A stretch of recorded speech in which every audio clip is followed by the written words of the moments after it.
Welcome to the latest episode of Five on the Floor in the Five Reasons Sports Network. Thanks for joining us on your favorite podcast app. We're now on Red Circle as well as Google Podcasts, Apple Podcasts, and Spotify. Also, the Five Reasons YouTube channel. Make sure you hit like and subscribe there. FiveReasonsSports.com. We do not have a paywall. Spell that one out. And check out the great sponsors of the Five Reasons Sports Network. We mentioned our gambling partner and our fantasy partner. Our gambling partner is BetterEdge.com. This is legal in the state of Florida and 43 other states because you are betting against others on the app. You are not betting against the app itself. And so that's very different from everywhere else. And also it means you can find the line that you want. So check it out. Better Edge, it's with an O, betteredge.com. Again, use the code 5RSN there to get $20 to play. That's the number 5RSN. And use the code 5, that's just FIVE at prizepicks.com. Number one fantasy property out there right now. Check it out. They've been our partner for the last 2 years. We've signed up a lot of people, and now we're telling you how to play. So go to prizepicks.com, use the code 5, FIVE, and get your initial deposit matched up to $100. And now, tonight's episode. Down the Biscayne. Yeah. Five on the floor, ride for my dogs. Where here's the thing, you can check the score. Hustle hard, couple scars, wearing bubble frogs. Just like Butler said, you in trouble, y'all. Kept the floor playing, got it all band. Y'all seen the block, stop with one hand. And Pat we trust, it's power, have the guts. We're here to bring the heat, y'all can hang it up. Welcome to Five on the Floor, a daily insider show on the Miami Heat and the NBA, featuring Ethan Skolnick, Greg Sylvander, and Alex Toledo, plus others from the Five Reasons Sports Network. All right, welcome back to Five on the Floor. Here's today's floor plan. I got Alex Toledo. You can follow him at Tropical Blanket. I got Greg Sylvander. You can follow him at Greg Sylvander. Brady Hawk will be back on some episodes over the course of this week. The Miami Heat getting ready to play the Toronto Raptors, going up to Toronto, a 2-game trip in Toronto and New York. If Miami had actually beaten the Nets the other night, this thing would look a whole lot different because they would be in position maybe to even pass the Knicks or at least tie them. Now, it doesn't look like that'll be the case on Wednesday, but they still got to get the game Tuesday, and they got to get it because of something Tyler Hero said in the locker room the other day. He says, we don't see ourselves as a play-in team. We want to get out of the play-in. And he said that after they played in a way that made it seem like they didn't even deserve to be in the play-in, Greg. So now they're in a situation where they're trying to get out of this play-in spot, trying to pass the Nets. They're not going to have the tiebreaker against the Nets. And you have to actually start worrying about what's below them, including Toronto, because a couple of the teams that they could play here, they are 1-2 against Toronto this season. And they are 0-3 against Chicago. They are 3-1 against Atlanta. But they haven't even played that well against this group of teams, Greg. So if they end up in the play-in at 7, there's no guarantee they're going to get out of the play-in to even get a shot at a Boston or a Philadelphia in a real first round. It's so true. And I think that there's a couple layers to this. One, for this team to have a puncher's chance at doing anything that makes any of us say, okay, this season was worth all of that pain and struggle as we trudged the road through the regular season. It's getting to that 6 seed, getting a matchup against a team like Philadelphia or maybe even a Boston, who more and more weird stuff comes out around that team. And I just begin to lick my chops at what could become a weird circumstance in Boston if they don't advance. That's another show. Anyway, I think the 6th spot is the sweet spot, right? So it's getting out of the bracket with these other teams. I think ultimately, you know what? We probably all agree that they could probably beat Atlanta in a playing game. They haven't played those other two teams particularly well. But I don't know that any of us are signing up to say that they can beat any team 4 out of 7 games as presently constructed, the way that they've been approaching big games like the one they lost against Brooklyn. They look like they turn a corner and then they don't.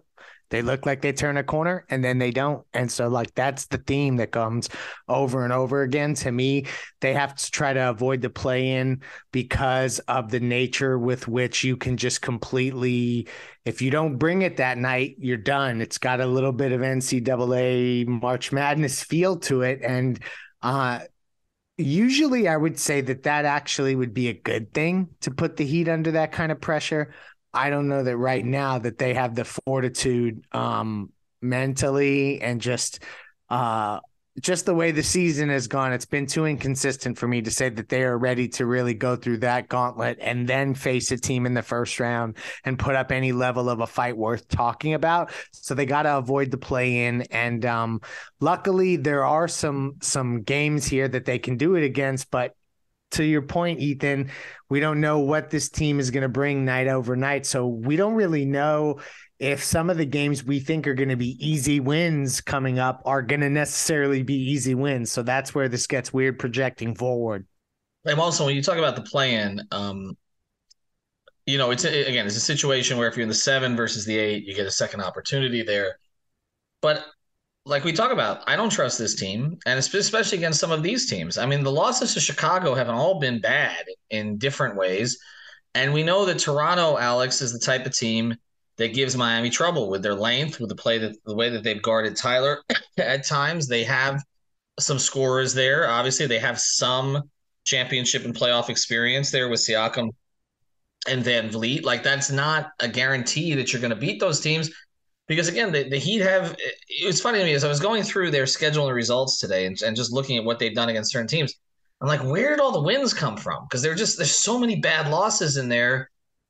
Would you fear Toronto, Chicago, or Atlanta in a one-game situation with Miami? Not fear. I don't think it would be fear, but it would be worry, sort of, right? Because like what Leif was talking about there, I just think that sort of scenario, that March Madness scenario in one game, yes, the Heat would probably be sharper than they are in some of these regular season games versus subpar teams. But yes, like that doesn't also necessarily mean that they're going to win. Like it's just a little bit too risky. And yes, they would have the second chance, like you mentioned there. So as long as they finish with the 7th seed, it's more like a 2-game thing for them. So you just hope that they can win 1 out of 2. So that's the good thing. But regardless, they should be above that. Like they were the team that was the number 1 seed last season. Obviously, things have changed since then, but this team that has made 2 deep playoff runs should be above playing in the play-in. But when you look at the other teams, like there's some talent there. I don't think, you fear them, but they have enough talent to beat the Heat. When you look at the Bulls, when you look at the Raptors, and then the Hawks to a lesser extent, because I just think they kind of have the Hawks figured out. Maybe I'm just biased because of what happened in the last playoffs and, the way that they beat the Hawks this season. I'm biased as to what I've actually seen. Whereas you kind of have to imagine it more with the Raptors and Bulls because they just haven't won more often versus those teams this season. I think those teams have guys who could really kill you in a one-game sample when it comes to the Bulls guys, for example, DeRozan and Levine. You could imagine them lighting up the Heat. We've seen Vucevic light up the Heat when he was an Orlando Magic guy, and that's just an example. So I wouldn't pick those teams over the Heat, but it's definitely possible. And it's not fear, but it's like, it's not confidence either. Well, it shouldn't be confidence because, again, this team has proven they can lose to just about anybody. I think when you look at a play-in situation for this team, you say in the past, this would benefit Miami. You have Eric Spoelstra, who's a great one-game coach. You have Jimmy Butler, who's a great one-game player. But if they go out and they shoot 8 of 28 from 3, they lose. They are so dependent on whether or not they can actually shoot league average. They don't have any chance to win games unless they do. And so could they go 2 games where they just don't shoot the ball very well? Absolutely. And it's funny. I was at Family Fest yesterday. I got a chance to talk to a couple of the players on the side a little bit. And they talked about this challenge. And they're like, I would say, one of the players said to me, he said, I would tell you we were going to win all 7, but you wouldn't believe it. And I think that's kind of where we're at, is that there's just not a level of trust that this team, A, can rip off a long winning streak, which is why they're in this position of possibly being in the play-in. But also in a one-game scenario, you just don't know what team's going to come out. In fact, it's a 1-quarter scenario. I mean, Greg, that was as well. We talk about that Nets game. That was as well as he can possibly play. And I thought in terms of their ball movement, in terms of just, again, their focus, their execution, finishing possessions, that was as well as they could play. And yet by the time they got to halftime, they were only up 4 and they were giving up every open shot on the other end. And I'm like, if that's as well as they can play and they come out of a half by 4, I can't trust them to win any one game against anybody. I know. And, this is another part of this that I think the big picture heads out there that identify with this line of thinking will understand where I'm going with this. Like, there's also an element of this. If you don't think that this Miami Heat team necessarily has a shot of making a run deep into the playoffs or to the finals or the conference finals or to the title, whatever. If you don't think that that's what's happening right now, then this is a major evaluation period for, I believe, Bam Adebayo and Tyler Hero as playoff performers. And so I'm interested to see how they balance that in a play-in scenario where I think ultimately Jimmy Butler is conditioned to take over in these moments. And I think that that's what you want to happen because he's that good a player. So it'll just be interesting because it's not going to be about stats. It's going to be about moments. It's going to be about matchups. It's going to be about how players make adjustments because it can't all be about stats. Let me tell you, if Jimmy is getting 43, 11 and 12, you're not going to have two other guys that have 26 and 29 in a game 4, game 5, or a game 6 of a playoff series. Stuff shrinks down. And so I'm interested to see how they evaluate those two guys going forward as Udonis continues to harp on Bam and Tyler being the guys he's handing this franchise to as he says goodbye, as it's also the end of this little celebratory Udonis Haslem moment that we're having throughout the league and with the Miami Heat. Well, and I wasn't surprised he said that yesterday, at least the Bam part. First thing, Bam was right behind him. We did this in 601 at the arena after they did the check ceremony for Family Fest. And so Udonis was waiting for Bam to finish speaking. And so, again, I wasn't surprised he mentioned Bam. Whenever someone in the organization mentions Tyler, it hits a little different because Bam has not been in any trade rumors, right? Bam is solidified as a piece of the franchise going forward. Tyler, it kind of seems like sometimes yes and sometimes no, and it kind of depends on who's out there and how much his name is out there and all that. So for Udonis to mention Tyler, particularly because again, Udonis has taken Bam under his wing in part because all of the bigs in franchise history, the great bigs, Bosh, Zoe, UD, they all did, okay? Because Bam was the next in their line. But for him to mention Hero was something a little bit different. I don't hear him say that as much, even though I know he has great fondness for Tyler. So you're right. This is a referendum in large degree on the two of them. But one of the things I want to get into on the other side of this, and then we're going to look at the schedules and see where they actually may end up, is that I do think the evaluations are different for a one-game play-in situation than they are for a playoffs series, okay? In the sense of, in a one-game situation to get out of the play-in, I think this team is more reliant on Jimmy Butler because you're not going to be able to wait to see if Hero's consistent or Bam is aggressive that night. Jimmy almost has to do it. A playoff series is a little different. You know Jimmy's going to prepare for it. You know what he's done in playoff series, but it's more spread out. There can be a Bam game. There can be a Tyler game. There's ebbs and flows to a series. Play-in's not that. Play-in, to me, is give the ball to Jimmy and get the hell out of the way. All right, do want to talk about a couple other sponsors here at the 5 Reasons Sports Network and of 5 on the Floor. We mention our friend all the time, Eric Rubenstein. Go to ericrubenstein.com. Excuse me, that's ericrubenstein.com. He's a personal injury attorney, can handle your slip and fall. If you have a traffic accident, any of that kind of stuff, he's the guy to go to. Huge Miami Heat fan. You see him down there at all the games.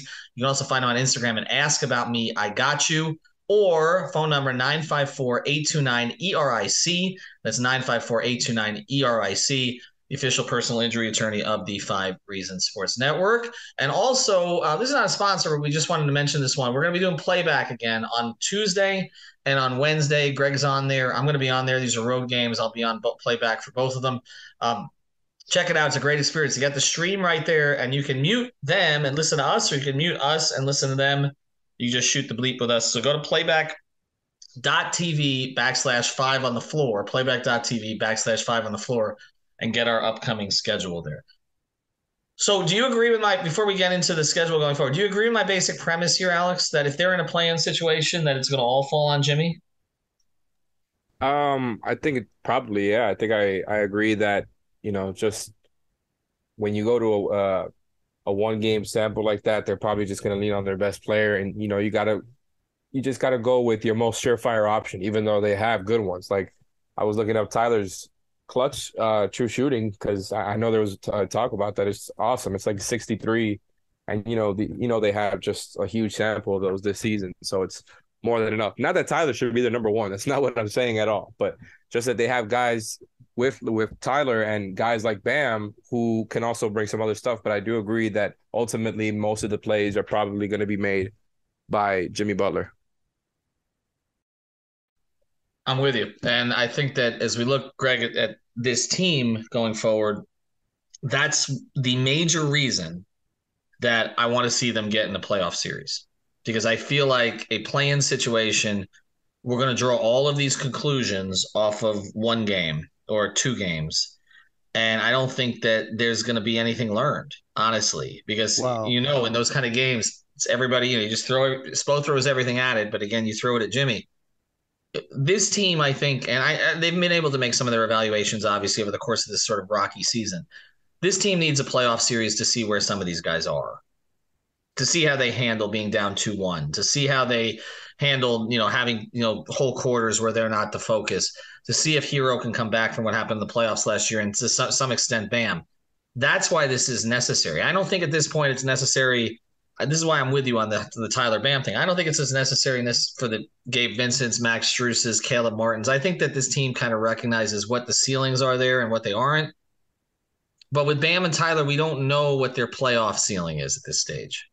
yeah. And what's unfortunate, though, is that if this team is not necessarily, let's just say, spiritually in line to make a deep run, then you're actually not really giving Tyler that honest deep run in the playoffs as a healthy player. And obviously also Bam Adebayo. I don't care what anyone says. He had huge games in the conference finals last year. Like, look it up. I don't need to let myself do a bunch of the talking, but I understand that there were games where he also could have done more. I think sometimes also reference to those games when you see guys going nuclear. You don't remember in game one of the Boston Heat Eastern Conference Finals last year that Bam, I think, probably had single digits in game one because Jimmy scored 40 or whatever. Like sometimes that's just the way games happen. And you still, because it's a victory, it's okay. So I think that we need to understand that. So it's less about Bam. It was more about Tyler. Here's the unfortunate part of all of this. I don't know that they're going to be the type of team that's making the type of run that is valuable enough to make any kind of firm declaration, which leads me back to saying that they likely probably already know what time it is. And it would take a remarkable run that would buck every trend, and this team would completely reverse course in terms of its consistency, its disposition, game in and game out, night in and night out. Like that would all have to change so drastically to convince me that they would think that this is going to continue to work going forward, that I think it's inevitable that we're going to land at a spot where other than Jimmy and Bam, everybody is up for a conversation. And I think you're right that they know what time it is and that the hands of time would have to be changed considerably by some of these guys. I don't think this team is just going to all of a sudden grow a disposition that it hasn't had all season. I think it's going to come down to matchups on whether or not they can advance. And it's also going to count on whether the fact that, again, Hero and Bam are playing at a high level and doing it consistently and picking up some of the burden from Jimmy. I just that though is as we close here, and thanks to our sponsors, Prize Picks, Better Edge, and also EricRubenstein.com. That I just keep coming back to this. This season's not going to end in a championship. It's probably not going to end in a conference finals. It's not going to be a season that everybody remembers. That's why kind of Family Fest, as great as it was, and I appreciate again the Heat putting that on and inviting the media to it. It was a good time. But it just had a weird vibe this year. First thing, they hadn't had a Family Fest in 4 years, but typically I was talking to Heat people. I'm like, I can't remember the last time they lost in the game right before a Family Fest, and especially to lose that way. And I don't know, it felt like this sort of weird celebration of a team that kind of knows that it's not going to be together very long. And then, nobody in the front office, well, in terms of at least Pat Riley spoke to the media, but we were told no basketball questions. So it just feels like everybody's kind of waiting to get to the offseason, but you would at least like to have a playoff series and see if this team can summon something we haven't seen all year. 1 or 2 games out in the play-in. Only in the clutch. Yeah, exactly. We're right. We're going to wonder why we spent 100 podcasts handling this team. All right. Have a good day, everybody. Again, playback tomorrow on Heat Raptors, Heat Knicks after that. Miami needs both of these if they're going to have a shot at the 6th seed. So we'll see how that plays out. This whole thing may come down to the Nets and Sixers last game of the season if Philadelphia needs that game or not. That may be the position that we're in as we head up to it. And we'll obviously have a lot of coverage for you between now and then. Have a good night, everybody. Thank you for listening to the Five on the Floor on the Five Regional Sports Network.